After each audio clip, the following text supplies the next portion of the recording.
Making Big Shifts, presented by Marketing Reboot, with your host, Josh Anderson. Welcome to Making Big Shifts by Marketing Reboot. I'm your host, Josh Anderson, and come along as we spotlight real entrepreneurs making real decisions, real changes, and the real results that followed. We'll break down the playbook, the pitfalls, showing you how to scale without the chaos. So let's roll. Today, I'm really excited to be joined by Kunal Mehta. He's a 25-year go-to-market and RevOps leader, driving private equity value creation, and is now bringing TPG technology software to market. He's known for his propensity models, standardized playbooks, and post-acquisition execution that boosts speeds and renewal. So he's a perfect guest for Marketing Reboot's podcast. So welcome, Kunal. Thank you, Josh. Good to be here. I spent most of my life as an operator across RevOps, was a CMO twice, ran part of the operations and strategy team at Infoblox that got acquired by Vista Equity, which is how I made my way into private equity. Okay. Worked my way to management consulting and then wanted to get back into an operating role and joined TPG in January. Okay, very awesome. So, of course, your storied career, then you've seen a lot of big shifts, right? Or you've had to implement a lot of big shifts. So what is one crap, oh shit moment that you've come across, and what did you do to shift out of that? Well, I think the oh crap moment for me was realizing how much companies pay for growth and how inefficient those resources get spent. And like almost 100% of the time, it's not a lack of effort because most teams work really hard, but it's a lack of precision. So in private equity, we use really elegant ratios. We use a ratio called the sales and marketing efficiency ratio, better known as the magic number.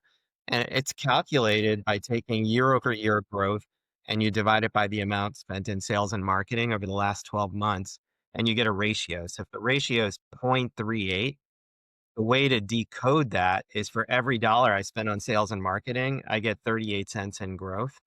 The moment is when you compare that to your peers. In some cases, I might be at 0.38 and all my peers are at 0.75, which means all my peers are more efficient than we are. So the magic number provides a very fast way to see how efficient a go-to-market team is operating relative to their peers.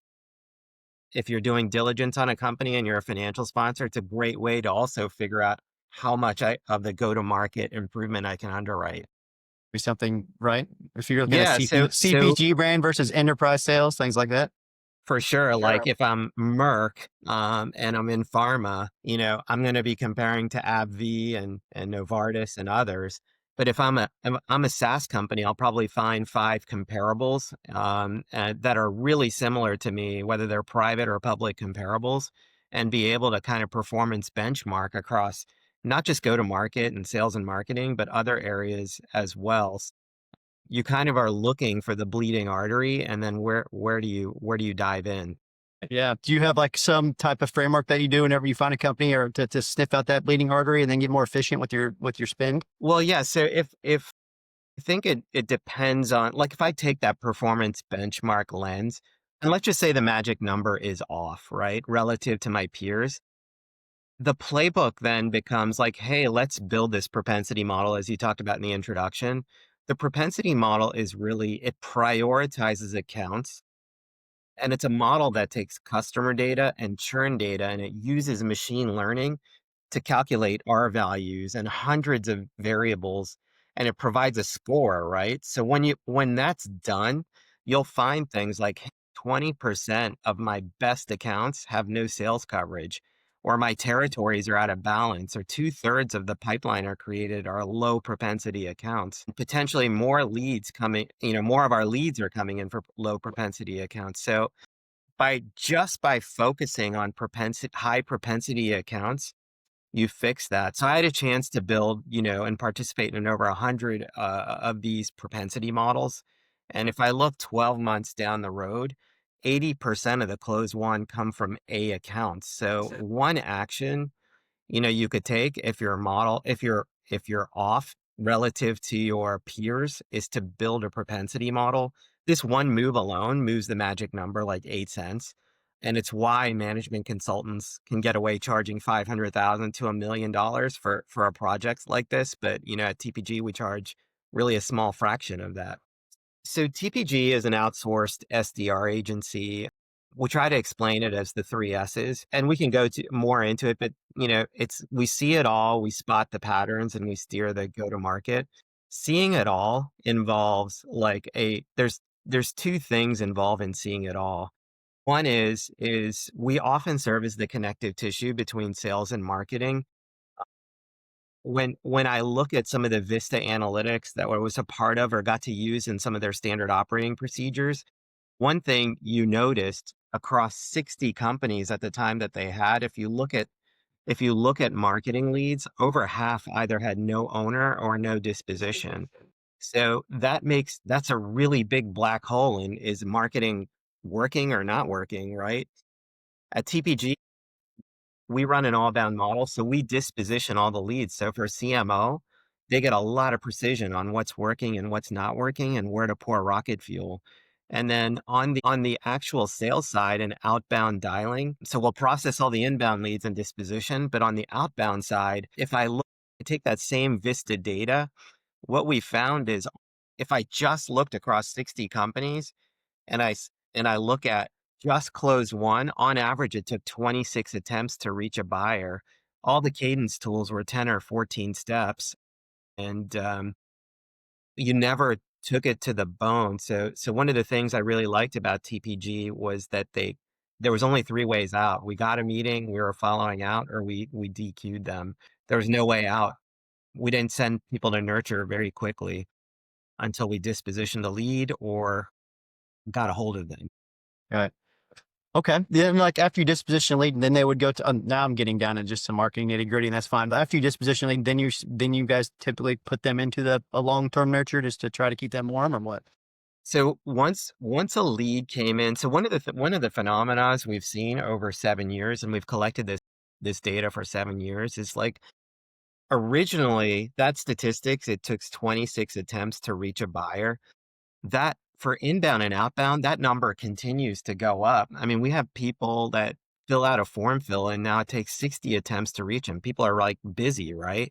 Busier than ever before. No, so we would send them into a long-term nurture, but it's not like after 10 or a 14-step sequence. There's probably more time bound. Like we will continue to call for maybe a 2 to 3 month period before sending them to nurture. And in that one example that I gave you, that took 60 attempts, that ended up being a $2.8 million opportunity, right? So that's what I mean by you got to take both inbound and outbound now really to the bone and with a much more rigor than ever before. Yeah, for sure. Yeah, definitely. We've seen that in several of the businesses I help with, like 4-year business, like close cycles, right? It just can take forever sometimes between the first initial contact to the actual, these enterprise contracts. That 26, that's an interesting number. Yeah. Cause you always hear everybody's always says like 8 contact points, right? You always hear like 8 touch points. There's things like that, but 26, I'm Yeah. So that used to be the fact like 6 or 7 years ago, right? That I've heard that same stat, right? And when you go out and do the research, you probably might still come up on that number. As I think the big, when you have a lot of different companies in a portfolio, whether it's TCV or whether it's Vista, you can actually see the data across, a massive amount of companies and really get to the true number. And it's like much harder now than 8 or 9 to get people, engaged on the phone, respond to an email, whatever your motion is. Yeah, recently across LinkedIn and everything, you see these people putting out webinars or blog articles about how outbound is dead. Lays right what you're saying, right? Because everybody's doing all the phone calls, all the emails, the LinkedIn connections, the DMs on LinkedIn, right? And it just feels like you're just bashing your head against the wall. And that's why the 26 numbers seems really truthful to me. And you found it in So your that's data. so true. And then just one of the things that with the phone calling, it's still the most effective way. Again, I'm giving you more a combination of TPG and Vista stats now, but on average, if I look at like TPG as an example, who have made 40 million dials, on average, when I connect, I have a 2.8% chance of getting a meeting. If I use email, I got a 0.2% chance of getting a meeting. But the biggest unlock in getting a meeting is follow up. Now, if I use standard tools, cadence tools, it makes me open a task, right? And say, hey, call you back and whatever, but it loses context with why. But if I call and do the follow-up in context, your rate to convert to a meeting goes from 2.8 to like 8 to 12%, right? But if I don't call in context, it looks like a brand new call and I only have a 2.8% chance of getting a meeting then. So again, there's a lot of little tricks that people use. And it's only like when you go to Lululemon, they don't ask you like, can I help you? Because 20% of the time they'll say no. But if you just rephrase the question, what brings you in today? 80% of the time you'll get a meaningful answer. So it's finding those little things that really move the needle. It's like little psychological unlocks, right? Yeah. Very cool. Oh, cool. Kind of, I know we went a rabbit hole there, and that's fine. But as we come back into like these propensity models and seeing these shifts that you've seen over the course of your career, what have you found separates the winners from the losers in terms of like actually implementing changes that need to happen at an org? Yeah. So for example, if that magic number is off, like I think the big unlock is like a lot of people think they're a snowflake, but when you're in like whether it's management consulting or private equity, you get to work with hundreds of companies, right? So your ability to recognize patterns becomes much higher. And if I look at a magic number problem, there's a very defined process. Hey, let's build the propensity model. Let's balance the territories. Let's focus marketing on just A accounts. Let's build sales plays that focus on the biggest opportunity. So propensity model might say, hey, there's technological correlation when Workday is installed. You have a 3.5 times higher win rate than your traditional win rate. Well, that's going to tell you maybe I run a really detailed focused Workday campaign versus like if SAP SuccessFactors is installed, my win rate might be 5% of my traditional win rate. Well, I don't want to spend a ton of time going after SAP SuccessFactors then, right? I want to win with where Workday is installed. So you're going to get a ton of correlation data from the propensity model, which is going to help you build really tight campaigns and a lot of focus. And then all of those things continue to drive much more efficiency in the go-to-market. And that extends to how you run and manage a sales team and so on and so forth. Okay. As you work with marketing and sales departments, right? There's always a lot of times there can be disconnect, of course. You're like, of course, the leads aren't good enough. We're giving you too many leads. Things back and forth like that. Of course, everybody sees it. So how do you pair like with some of the things you currently guys do? How do you then make sure marketing and sales are on the same like lockstep? Yeah, so that's a really good value prop for us because if we have an all-bound model and we're dispositioning and own all the leads, we close the gap between, no dispositions, no owners, and tell you what's working and what's progressing and how it's progressing. So the campaign structure can be much more tighter and you know where to pour rocket fuel and where to disinvest. It also helps. I would say one of the areas where marketing really benefits with that program, where we're dispositioning leads, they can build a whole test and learn platform, right? And instead of like, you know, when you run a test, you can get a disposition and an outcome really quickly and then determine what's working and what's not working. And I think the best marketing departments have like the constant testing going on. And on the sales side, we can say, hey, we determine our win rate. For example, if Workday is installed is much higher, we set up all these meetings through these campaigns, but 92% of first meetings aren't converting to second meetings. Is that a marketing problem or is that a sales problem? So we can start to like drive the enablement on a step-by-step basis, which was like probably the best thing we did at TCV, which was like we would unlock the first thing, get that done, and then go to the second thing, which, in that case, 92% of first meetings didn't convert to a second meeting. Well, how do we fix that? Is that an enablement issue, a messaging issue? And then you go to the next thing and the next thing, and you're constantly looking to improve your conversion rates at each step, at each stage. Great. Like previous organizations, I was director of operations, and like the best digital marketers I could ever hire were sometimes they're scientist backgrounds, right? Just because they're continually experimenting and testing and data analysts. I love it. Yeah. And I think one of the biggest like when I talk about propensity models, one of the things that we would love to do is let's say you have an agency that's driving all your digital spend and you're spending a lot of money with that agency. Well, there's so much richness in that data that often doesn't make it over into insights to the company who bought it or certainly these propensity models. But you could determine with a lot more statistical validity, like if you're able to know, hey, I touched this company 16 times before they fill out this form, and this is what they were looking at. These are the intent terms where that really mattered. And again, you can get much more crisper with how you target down the road, especially in your digital spend. Now, for what you guys do at TBG, do you guys actually, see like there's the SDR component, of course, right? Do you guys have that digital spend management component, or do you just provide We recommendations? primarily do the SDR as a service, but we supplement that with the propensity model. We will partner with marketing on which campaigns to run based on the Yeah, yeah. propensity model and then suck in that data. But when it comes to TPG, it's coming in as like a form fill, right? Yeah, so we miss the data behind that. We might not have all of the richness of that data. Gotcha. Okay, cool. Yeah, I was kind of going back to propensity models. Yeah. For those that have never ran them, what's a good playbook to do that? Like, where can you go find for more information? I realize that TPG obviously can help you do that, but what else is out there?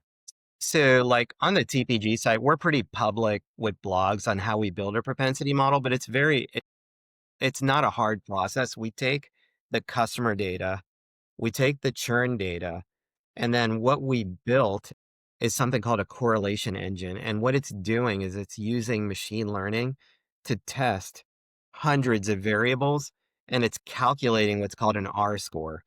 And the R score is the coefficient of correlation. And then that is what feeds like these are high propensity accounts or low propensity accounts. But once we build the model, we apply that model on the new logo universe to score high and tons of accounts and pull out the ones that are what we would call A accounts, which are the highest propensity. And then we tell you why they're high propensity. Okay, yeah, so it's like then you can go spearfishing essentially, like for the Yeah, 20% of the exactly. accounts. Yeah. That's a really great analogy. But when I was talking, like for example, Bain, like it's okay. You could probably get a similar output from a TPG model, which is built for scale at like 25K. So again, it's like we brought down the same, maybe even better methodology. So the masses can use these tools and get, just more efficient. That's awesome. Okay. What do you guys got? I know we've kind of went into TBG a lot here, but what are you guys really excited about that you're working on right now? That's a great question. I mean, right now, most exciting about driving efforts for you guys. I would say, look, right now, all of the things that I'm talking to you about, we're trying to implement actually at TPG as well. We have a propensity model for TPG. We just began, like in earnest, a really strong, I would say, marketing program where we're redoing the website. It's optimized for SEO. We have a content strategy and calendar and analyst calendar. So we're trying to deploy across everything we're telling our clients to do. Because TPG was so outbound focused, most of our efforts came in through either referrals or our own outbounding efforts. Now we're kind of turning on the marketing piece internally at TPG as well. So we have things like competitive takeout plays. We're using propensity models to target, in different segments, which customers we want to go after. So that's probably some of the most exciting things that I'm working on right now at TPG. Yeah, I hear that a lot. Sounds like you guys are getting your ducks in a row, and I even like sometimes do as I say, not as I do. Sometimes to an extent for like my Yeah. own personal marketing, just because you get so wrapped up helping other people. So I understand that. As we kind of wrap this up now, and I know I did jump around on my question, so forgive me for that. What do you think? What is the best advice you can give to somebody through all the big shifts you made in your career? What is like the one little nugget that we can take away? Well, if I had to do it all over again, I think it's more personal for me. I would have probably stayed at TCV longer. It's a great private equity fund, smart people, phenomenal investors, great mentors. I've stayed close to a lot of that team. They're actually celebrating their 30th anniversary tomorrow, which I'm very thankful to be attending. And I would say sometimes like I was looking for the next, I became a partner at Bain after that, which was the bigger role. But what I learned, about management consulting, it wasn't cut out for me specifically. Yeah. The internal pace of innovation was actually frighteningly slow. And and I would say like if you find something where you believe you can make the biggest impact and are working with really smart people, stick with it. Yeah. Well, that's awesome. That's a great advice for sure. What's the best place for people to get in touch with you if they like want to hear more about your story, learn more about TPG? So where can we go? Yeah. So look, I'm pretty active on LinkedIn. You can reach out to me directly there. I respond, just DM me and I respond to everyone. Or just email me, and it's Kunal at thepipelinegroup.io. And I love hearing from folks about stuff that's working and stuff that isn't. Well, cool, Kunal. I really appreciate you taking the time to be on the podcast, telling your story. And I think there's a lot everybody could take away from this. So thank you very much.